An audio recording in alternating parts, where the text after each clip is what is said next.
और big and bold में अब आपको लिए चलता हूं पॉलिटिकल वर्ल्ड में और ये बताता हूं सबसे पहले कि एनसीपी में जो अंदर ही अंदर उनके एक तरीके का ड्रामा चल रहा है उसमें पटाक्षेप हुआ या नहीं। शरद पवार ने वापस ले लिया इस्तीफा। शरद पवार पहले कह रहे थे कि अब इस्तीफा लेना वापस मुमकिन नहीं है, लेकिन वो कमेटी जो उन्होंने बनाई थी 18 सदस्यीय, उन्होंने कहा कि आपको इस्तीफा वापस लेना चाहिए। उन्होंने इस्तीफा वापस ले लिया और मजे की बात यह है कि इस दौरान अजीत पवार दिखाई नहीं दिए। अजीत पवार की वजह से ये सारा ड्रामा हो रहा है और अजीत पवार की वहां मौजूदगी नहीं थी।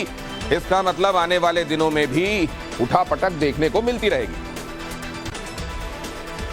और अगली बिग एंड बोल्ड स्टोरी ये कि बेल्लारी की रैली में पीएम का कांग्रेस पर हमला। मोदी बोले वोट बैंक के लिए कांग्रेस ने टेके आतंकवाद के सामने घुटने।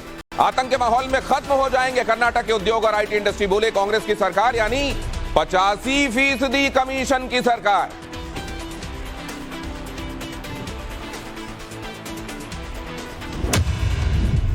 और बिग एंड बोल्ड में ये रही अहम खबर, फिल्म द केरल स्टोरी को लेकर पीएम मोदी ने कांग्रेस को घेरा। बोले केरल स्टोरी एक राज्य की कहानी नहीं है, एक राज्य की नहीं है, कई राज्यों में इस तरीके का कुछ चल रहा है। फिल्म का विरोध कर रही है कांग्रेस पार्टी, देश को इससे सावधान रहने की आवश्यकता। और बिग एंड बोल्ड में अगली खबर ये रही, हापुड़ में सीएम योगी का विरोधियों पर हमला। 2017 से पहले यूपी में तमंचावादियों की सरकार थी। परिवारवाद, तमंचावाद से प्रदेश परेशान था। यूपी में घुसने से डरते हैं माफिया और अपराधी। अब व्यापारियों से अब कोई भी रंगदारी नहीं मांग सकता। अगली बिग एंड बोल्ड स्टोरी ये कि रायपुर में क्या हुआ, कार्यकर्ताओं ने, बीजेपी कार्यकर्ताओं ने सड़क पर हनुमान चालीसा पढ़ी। सीएम बघेल को सद्बुद्धि देने की बीजेपी ने कामना की। बजरंग दल पर बैन लगाने वायदे का विरोध किया और बीजेपी बोली सीएम बघेल को प्रचार की भूख है।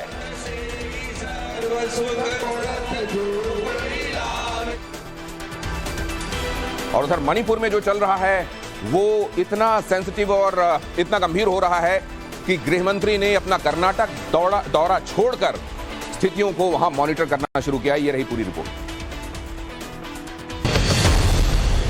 मणिपुर हिंसा के बाद सेना और अर्धसैनिक बलों ने मोर्चा संभाल लिया है। इंटरनेट सेवाओं के बाद अब शनिवार तक राज्य में ट्रेन सेवा भी बंद कर दी गई है। गृहमंत्री अमित शाह हालात पर नजर बनाए हुए हैं और सीएम एन बीरेन सिंह से लगातार संपर्क में है। हालात पर पल पल नजर रखने के लिए अमित शाह ने अपना कर्नाटक का चुनावी दौरा भी रद्द कर दिया है। हिंसाग्रस्त इलाकों में अब तक 9000 से ज्यादा लोगों को सुरक्षित स्थानों पर पहुंचाया गया है। इंडियन एयरफोर्स के विमान सप्लाई पहुंचाने और अतिरिक्त सुरक्षा बलों को मणिपुर ले जाने में जुटे हुए हैं। गृहमंत्री शाह ने नागालैंड के सीएम नेफ्यू रियो से बात की है। मिजोरम के मुख्यमंत्री जोरामथांगा से बातचीत हुई है और असम के सीएम हेमंत बिस्व शर्मा से भी चर्चा की गई। मणिपुर में मेइती समुदाय की रैली के बाद हिंसा भड़की थी और सरकार ने उपद्रवियों को देखते ही गोली मारने के आदेश जारी कर दिए हैं। असम राइफल्स और सेना के 55 अतिरिक्त कॉलम राज्य में तैनात किए गए हैं। सेना का कहना है कि हालात काबू में हैं, लेकिन शांतिपूर्ण स्थिति बहाल करने में कुछ वक्त लग सकता है। चुराचांदपुर और बाकी संदिग्ध इलाकों में सुरक्षा बल लगातार फ्लैग मार्च भी कर रहे हैं। रशिया यूक्रेन तनाव और युद्ध के बीच में किस तरीके से ब्लैक सी में तनाव के बादल और गहरा गए हैं और यहां से ग्रेन डील भी आप जानते हैं खतरे में पड़ सकती है। पूरी स्टोरी आपको बताऊंगा, लेकिन उससे पहले देखिए पॉलिटिकल वर्ल्ड की ये अहम 5 खबरें बीएनबी पॉलिटिकल क्विक में। कर्नाटक के रायचूर में आज बीजेपी अध्यक्ष जेपी नड्डा ने रोड शो किया। उन्होंने विपक्ष पर निशाना साधते हुए कहा कि कांग्रेस ने आरक्षण को रोकने का काम किया, जबकि बीजेपी की सरकार ने दलित, आदिवासी और लिंगायत का रिजर्वेशन बढ़ाया।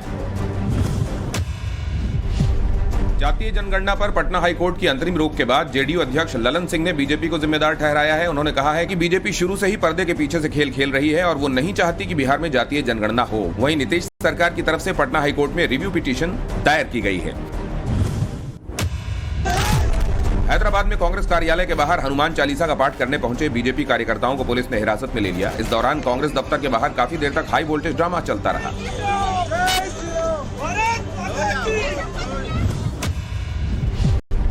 राजस्थान के मंत्री गोविंद राम मेघवाल के बजरंग दल पर विवादित बयान के बाद CM Ashok Gehlot damage control करते नजर आए। उन्होंने कहा कि सेवा करने में कोई दिक्कत नहीं, सभी को सेवा करनी चाहिए, मैं यहां तक सेवा करके ही पहुंचा हूं। यूपी के मेरठ में मारे गए गैंगस्टर अनिल दुजाना के एनकाउंटर को लेकर भी एआईएमआईएम चीफ असदुद्दीन ओवैसी ने सवाल उठाए। कर्नाटक के कोलार में एक जनसभा के दौरान ओवैसी ने कहा, मैं एनकाउंटर के खिलाफ था, हूं और रहूंगा। एनकाउंटर से कानून का राज कमजोर होता है और लोगों का संविधान से भरोसा उठता है।